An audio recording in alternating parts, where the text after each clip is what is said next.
Fitaccen jarumin Kannywood Adam A. Zango ya sake yin aure a karo na 7 a yau ɗin nan, kamar yadda rahoto yake bayyana, bayan sakin matarsa Maimuna, wadda aka yi ta cece-kuce a kai kan cewa ya sake ta saboda genotype, wato daga baya sun gane cewa dukansu AS ne, shi ya sanya suka rabu. Lamarin da ya janyo aka yi ta cece-kuce da maganganu kala-kala akan Adam A. Zangon kan rabuwar tasa na aure da yake yi tsakaninsa da matan da ya aura, inda a yanzu a karo na gaba ya sake angwancewa ba tare da daɗewa ba tsakaninsa da sabuwar amaryarsa mai suna Mama, inda a yanzu za mu kawo muku rahoto kamar yadda batutuwa ke bayyana. Kamar yadda kuke ganin wannan hoton, Adam A. Zango ya wallafa shi a shafinsa inda ya ce I am happily married, inda Adam A. Zangon kamar yadda kuke gani gashi nan da matarsa Mama, wadda babu shakka kamar yadda wani ya bayyana cewa wannan maman ya auro ta ne daga wato ƙasar jamhuriyar Nijar, ba a Najeriya ya aure ta ba. Kamar yadda kuke gani, wani ya yi posting ya ce fitaccen jarumin Kannywood Adam A. Zango ya sake yin aure a ƙasar Nijar bayan rabuwar aurensa na baya-bayan nan a Najeriya. Bayan kammala bikin, jarumin ya bayyana godiyarsa ga Allah tare da aika saƙo ga masu nuna baƙin ciki kan sabon aurensa da cewa ku ci kanku, kamar yadda ya yi posting.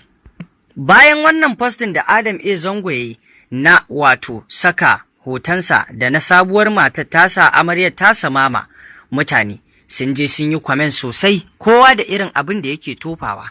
Bari mu nuna muku kaɗan daga cikin comment ɗin da muka tsakuro muku cikin yadda mutane ke bayyana ra'ayoyinsu da kuma maganganunsu akan wannan aure. Inda kamar yadda kuke gani, na farko Aliyu Abdullahi ya ce Allah ya sanya albarka, shi fatan alkhairi yayi wa Adam A. Zango. Sai kuma Abdul Hussein Oluse ya ce fatan kun yi gwaji lafiya, kar sai an zauna a more rayuwa a zo ana cewa ba a yi gwajin lafiya ba. Wato yana mai tsegumi ne akan abin da ya faru na rabuwar aurensa da Maimuna, cewar wato gwaji ne ya raba su. Sai kuma wato na gaba Meher Muhammad Suleimani, inda shi kuma da turanci ya magana, inda ya ce wata sabuwar matar daɗin daɗawa, ina fatan dai kun yi genotype kafin ku sake aure, ba na son na ƙara jin cewa nan gaba wato genotype ya sake raba ku. Sai kuma na gaba Sama'ila Idris Legal, shi ma da turanci ya magana, inda ya ce a ƙarshe dai Adam A. Zango ya nemo Mama, wato yana magana ne akan waƙarsa da ya taɓa yi Mama ya yi Mama, to yana nuna cewar a yanzu dai ga Mama ta zo. Sai kuma Comrade Usman Sani, shi kuma ya yi magana shi ma da turanci ya ce a temporary marriage partner, wai mata wadda take ta wucin gadi, shi ma yana nufin ai ba daɗewa za su yi ba za su rabu. Sai kuma Abubakar A. Adamu ya ce hope say you did a genotype screening before getting married, shi ma dai magana yi ina fatan dai kun yi genotype kafin a ɗaura auren. Sai na gaba Abdurrahman Babayola, shi ma da turanci ya magana ya ce now I understand the real meaning of Mamaye Hausa song come to reality, finally Zango married to his Mamaye at last. Ya ce sai yanzu na fuskanci asalin waƙar Mamaye wadda Adam A. Zangon ya yi, yanzu gashi ta zo a zahiri, Adam A. Zango ya auri Maman a ƙarshe.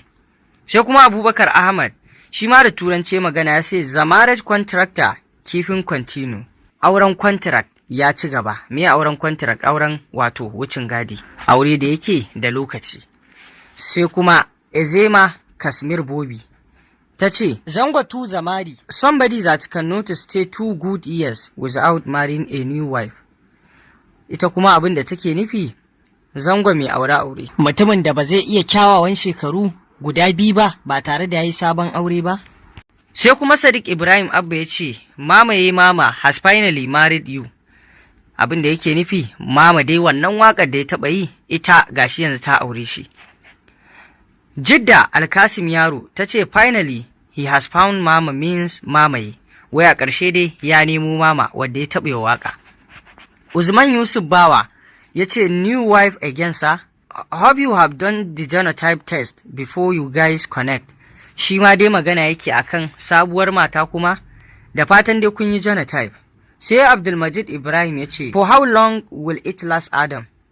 Wai wane lokaci wannan auren zai ɗauka? Shi tambaya yi. Sai kuma Muhammad Kwairanga Baba Goro ya ce, Tell us how many years you want to spend with her. Ka gaya mana shekara nawa za ku ɗauka tare da ita. Sai kuma Street Godpaid ya ce, Na everyday this man zamari.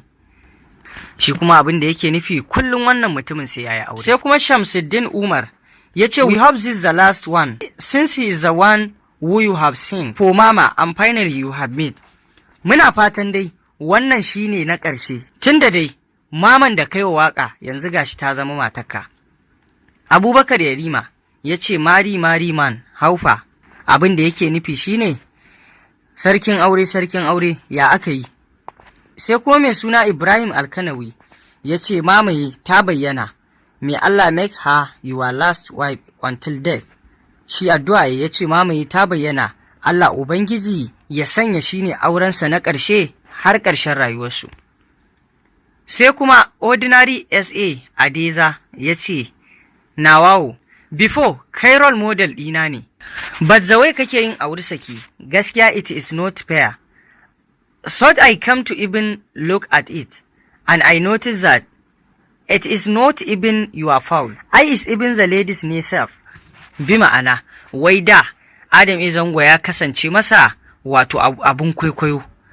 Amma daga ƙarshe da ya fuskanci yana yin aure saki, sai ya zo ma ya gane cewar ba wai iya laifin Adam Zangon bane har ma matan da suke aurarsa. Sai Last Don ya ce, Blessing on blessing, man no be God, see the certain. Sai Abdulrazak Adamu Dutse ya ce, Who notice say na because of the fact that he don't want to public know the woman. Now why he choose to use AI picture.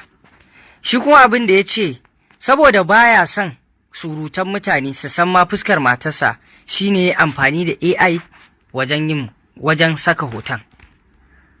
To dai haka mutane suke ta maganganu akan wannan sabon aure da Adam Zangon ya sake, wanda sai mu ce Allah Ubangiji ya sanya alkhairi a ciki. Allah Ubangiji ya sa wannan aure mutuka raba takalmin kaza, kamar yadda Hausa yake faɗa.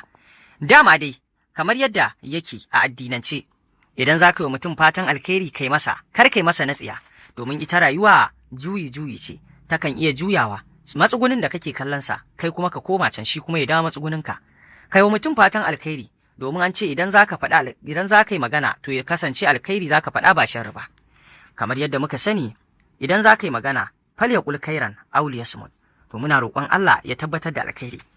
Auri sakin da Adam Zango yayi matsatsalu ne kala-kala, wanda ya bayyana dalilan da ya sanya suke rabuwa da matansa, wanda wasu ma ya bayyana idan ya ce zai tono abin da suka yi, to fa mutane za su sha mamaki, inda ya bayyana abubuwa da dama a ciki. Sai dai kuma dukkan aurarrakin da ya yi guda 6 ga na 7, to a guda 6 da ya yi, shin duka laifinsu ne, babu laifinsa ko ɗaya? Abin da wasu ke ta magana kenan. To Allah Ubangiji ya sanya dai wannan shine na ƙarshe, mutuka raba takalmin kaza. Allah Ubangiji ya zaunar da su lafiya. Allah Ubangiji ya kawar da dukkan wani saɓani a tsakani. Tabbas mutane sun yi mamakin yadda ba tare da jimawa da rabuwarsa da ɗaya matar tasa ba, Maimuna, sai gashi kuma ya sake yin wannan auren. Kuma sai mutane suke ganin cewa wannan waƙar da ya shekara da shekaru da suka wuce, Mama Hasken Rayina da ya yi, wai shin ko ita ce ne yanzu ya aure ta?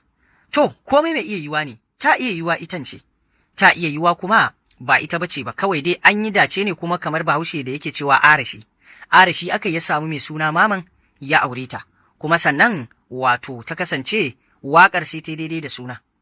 Haka zalika wasu suna ganin cewar shin ko dama da shirin auren tsakaninsa da Maman kafin fitar Maimuna, shin ko Maimunan dama kishiya ce ta raba su, da dai sauran maganganu da wasu sa iya yin hasashe a zuciyarsu.